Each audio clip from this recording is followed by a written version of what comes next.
Today we are breaking down something I think a lot of us have all been waiting for, the 2026 LCS Power Rankings. This year feels different. Almost every team has gone all in. Some are importing big names and others are rolling the dice on new rookies, and a few of them are betting everything on veterans they trust to carry them through another Worlds this year. And with Worlds actually happening here in North America, every team is pushing for that same dream. So the big question is, who actually looks the strongest heading into this season? Who's built a roster that can win from day one, not 6 weeks in, mid-split? Who can win now? And then that's what we're getting into today. Make sure to subscribe to BOTDIFF.LOL and check out our website for the most up-to-date information on the LCS. In the number 1 slot, we have Team Liquid. Team Liquid kept what might be the most stable bot lane in the entire league. Yan and Core JJ were rocks last year, never losing a lane hard, always controlling the pace, and always giving Team Liquid a win condition, even if the game seemed rough. That consistency was the foundation of everything this team did. But what really bumps Team Liquid to the top this year is its reworked topside. Morgan comes in with that disciplined LCK weakside style that Team Liquid has been missing for years.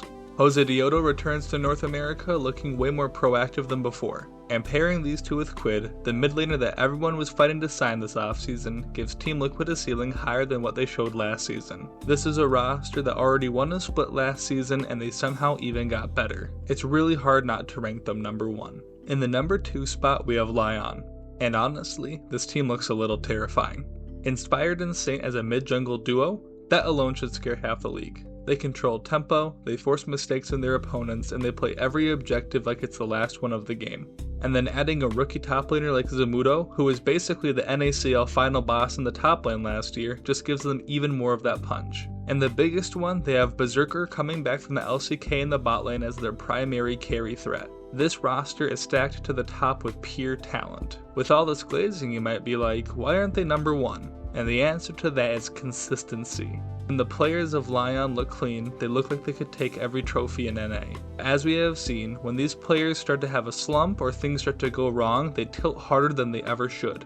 If they can fix their mentals, they're a real threat to dethrone the Team Liquid number 1 slot. Coming up in the BOTDIFF 3rd slot, we have Shopify Rebellion. And in my opinion, they're the biggest dark horse roster of the entire league. Last year, we saw them go from a bottom-tier roster to actually pushing the top contenders of the league. Their biggest problem was their mid-jungle synergy, and it never fully synced in those high-pressure moments. With Palafox gone and Zynie coming in from the KT Rolster Challengers team, their mid-lane issue finally looks solved. Zynie brings in that sharp laning, confidence, and the kind of mid-pressure that Shopify needed to break into the upper bracket last season. And the best part, Shopify didn't blow up their roster at all. They kept their core of Fudge, Contracts, Bavoy, and Seos, and they upgraded the one position that held them back from that top spot. It's a clean, smart roster move, and it puts them into a legit race for the LCS Championship and a world spot. In the number 4 spot, we have Cloud9. Cloud9 basically ran back the same structure as last season. They have a top laner who might just be the best in the league with Blippo leaving, and they have Blabber and APA now who gives them a strong mid-jungle foundation. The main problem with this roster I have is this is the same exact roster that collapsed last year, and they're coming into 2026 with a mid laner who's not as lane dominant as their previous setup. It's not a bad roster on paper, far from it, but the concerns are real. The upside of this roster? There isn't going to be a team like FlyQuest who runs everything from lane dominance to macro control this year, so the middle and top of the league are way more open. If Cloud9 can find their rhythm early, they can absolutely climb up to the top of the standings. But until they show stability and the collapse of last year's roster won't happen again, they're going to stay in the top middle of the pack. In the number 5 slot of the list, we have FlyQuest. This is a rookies plus veterans project that I am most excited for. This team brings in Gatghost, Griffin, and Cryogen, 3 rookies who have all played amazingly in the developmental scene or in the CBLOL. Now pair them with Masu and Quad, who keep things grounded, and you have a lineup that's easy to root for. Now they don't have the instant star power of last year's FlyQuest roster, but they can make up for it with hunger and a little bit of upside. Lacking Inspired, Blippo, and Busio could be a little damper on the FlyQuest roster, but if they can figure out the synergy of their new parts early, this team could surprise a lot of people come later in the season. In the number 6 slot, we have Sentinels. This is going to be their first LCS season, and they are not pulling any punches. Sentinels edges out the bottom squads mostly because the pieces are individually strong on their team. They brought over the 2025 Disguise Core and added Hambach in the jungle. On top of that, they ended up signing Impact on the top lane and pairing him with Huhi's veteran leadership. This team is stable. Now with all of this upside, you might be wondering why they are in the number 6 slot. A lot of these players, while having amazing splits, are trying to regain their old peak form. A roster like that can absolutely work, but it's always a gamble. If the Sentinels roster can click, they will break out of the bottom half of the standings. If not, they'll stay right where they are. In the number 7 slot, we have Disguised. Just like FlyQuest, they are bringing on lots of rookies, but also signing a massive import deal with mid laner Calmy from the LCK. They also have Kryra and Sajet as their rookies coming onto the roster, who have both had dominant splits in the NACL.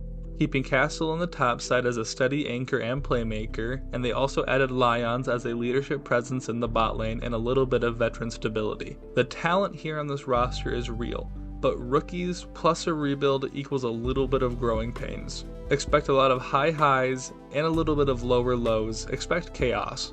I think they can definitely punch above their weight and take out teams higher on the ranking, but the consistency is the main question for this roster. And finally, in last place, we have Dignitas. Last year they hovered right around 6th place because both Lion and Disguise were underperforming. But now, both of those teams upgraded. Sentinels is arriving with a complete lineup, and suddenly Dignitas looks like the odd one out. Don't get me wrong, they signed Palafox, they revived XU for the 3rd time, unretired Ignar, and grabbed FBI as one of the old major highlight pickups. There is firepower here, and there's even a little bit of nostalgia from the old NRG Worlds run and LCS Championship. But just about every player on this roster are trying to return to form at the same time. Out of any roster, this is the biggest gamble, and on paper, it just doesn't really match up to the rest of the league anyways. They will need to prove it on stage to move out of 8th place. So this is where the league stands heading into the 2026 LCS season. And honestly, this might be the most unpredictable and fun split we've had in years. The top teams are stacked, the middle of the pack is full of dark horses, and even our bottom teams have rookies or veterans who could always pop off if all of the stars align. This season is starting to feel wide open, and that's exactly what makes it exciting for everyone to watch. If you've enjoyed the breakdown, hit like, subscribe, and check out BOTDIFF.LOL for the full roster pages, rookie profiles, and the deep dives all year long. Thanks for watching, and I'll see you in the next breakdown.